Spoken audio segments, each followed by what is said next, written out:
You're good at what you do, your clients are getting results, so why aren't the referrals coming in? Today, we're getting into exactly that. Welcome to the Fear Forward CEO, the podcast for business owners who are ready to build trust, generate referrals, and scale with smart systems and AI. I'm Tonya Gossage, and each week we talk leadership, growth, relationships, visibility, and practical strategies that move forward with confidence. Let's go ahead and get started. You're good at what you do, your clients are getting results, so why aren't the referrals coming in? Today, we're getting into exactly that. Welcome back to the Fear Forward CEO podcast. I'm Tonya Gossage, and today is episode 3. I'm so excited to be here.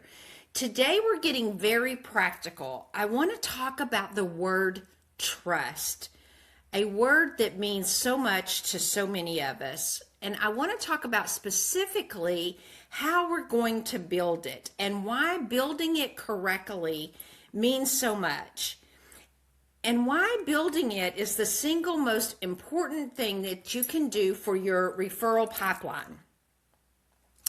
Because here's what I see all the time. CEOs who are wonderful at what they do, who deliver real results for real clients, who are absolutely worth referring, and yet referrals are not coming in. Not because they're not good, because they've skipped something. They skipped the trust building stage. Okay, now, let me tell you how trust actually works. Trust is not built in big, huge moments. It's built in small, consistent ones. When I was in banking, I'm going to tell you, we had to go through acquisitions, not just one, but 15 of them in 7 years. And we would walk into communities that sometimes people would really act like they were hostile. I'm telling you, some people would get really upset because they were scared. These people who had banked with some of these institutions for 30, 40, and 50 years. And so it wasn't like they had asked us to come and take them over, and they didn't like change. They didn't want to change. And our job was to earn their trust. Anyway, we had to come in and do big things.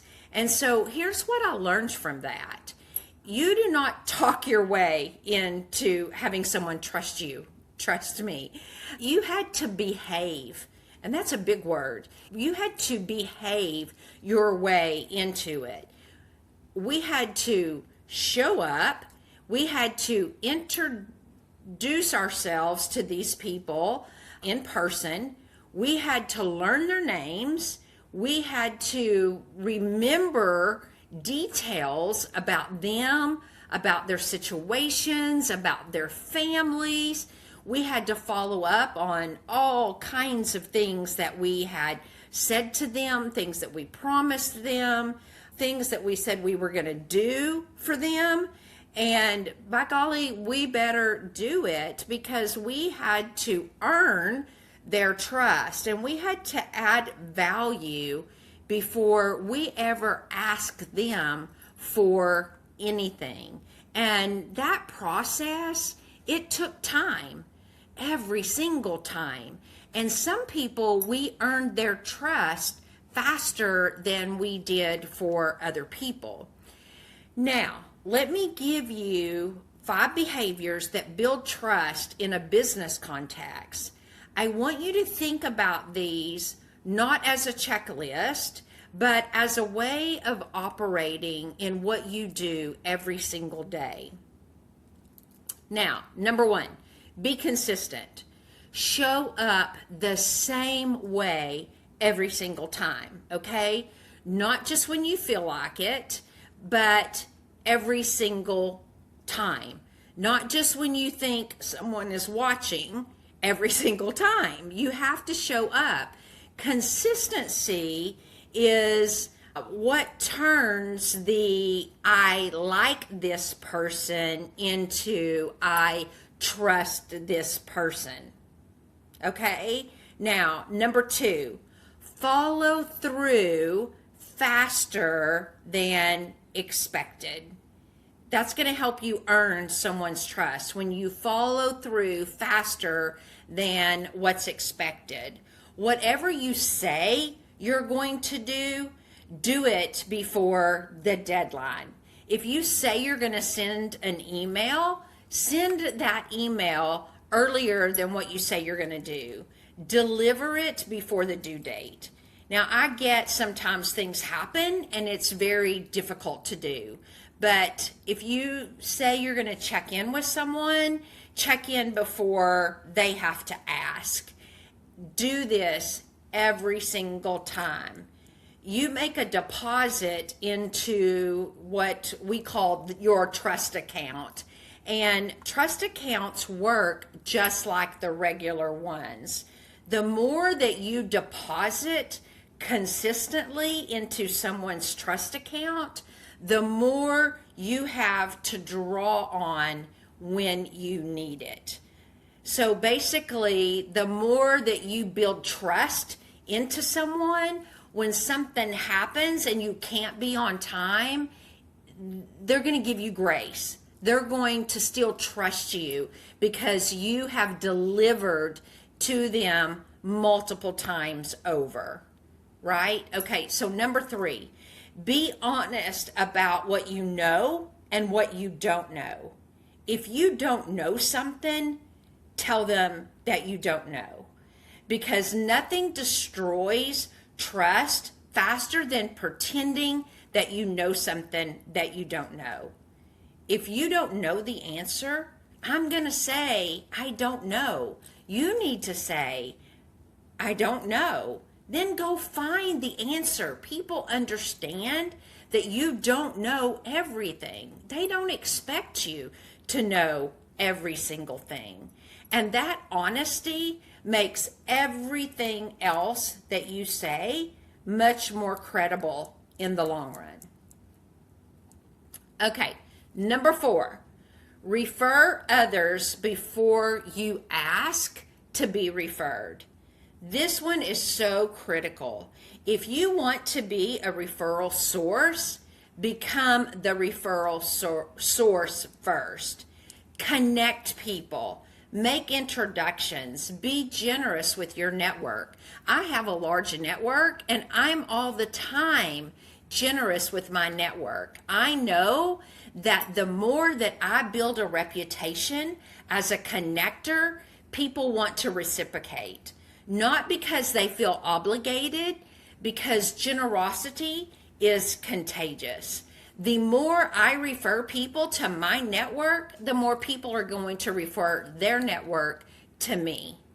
It just keeps coming back to me over and over and over. It's given back to me 10x. It's the 360 rule, or the more I give, the more I get back. And so number 5, stay visible, because between the transactions, this is where most owners, they begin to drop off.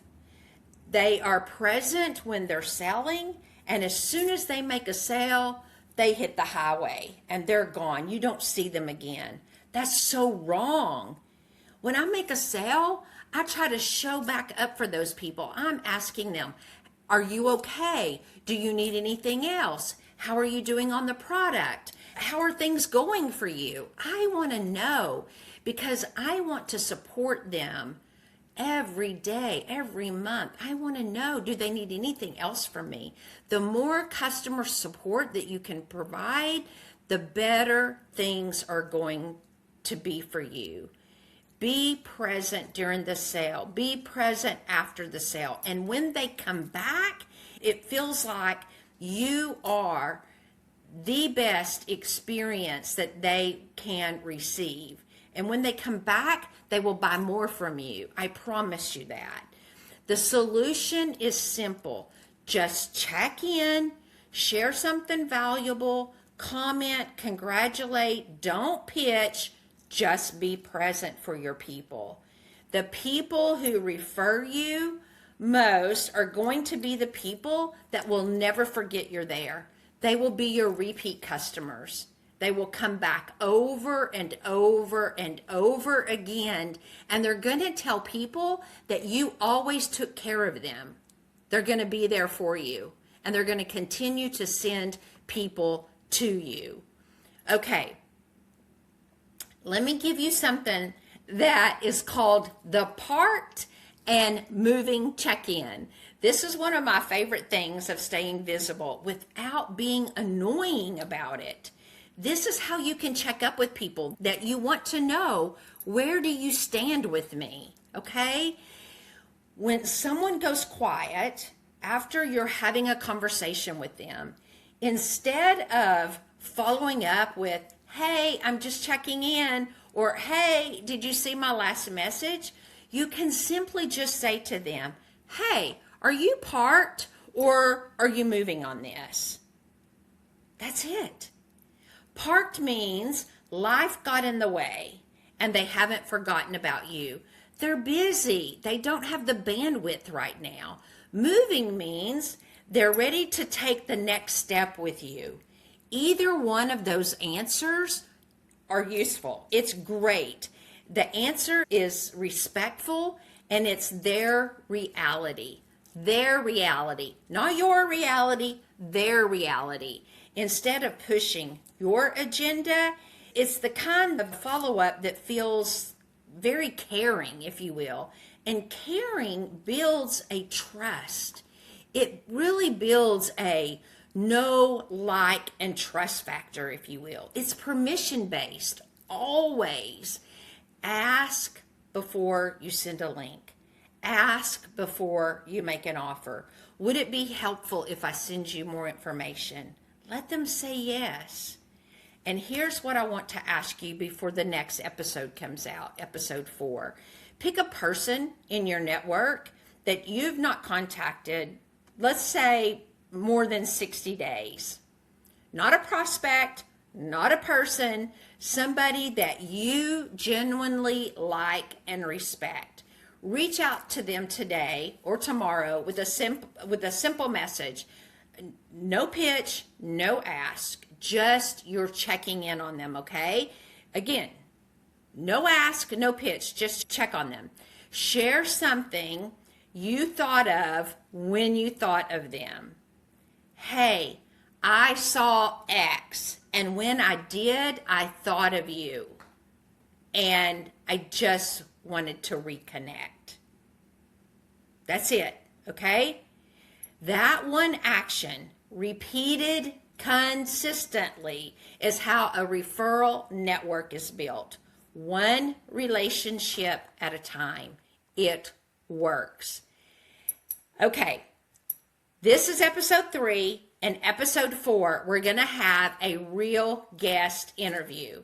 And I want to make sure that you catch it, okay? We're going to hear from somebody who has lived the fear forward principle in their own business journey. And it's going to be a great one. I promise you. But until then, I want you to continue to build trust, make your connections count, and I want you to fear forward in something.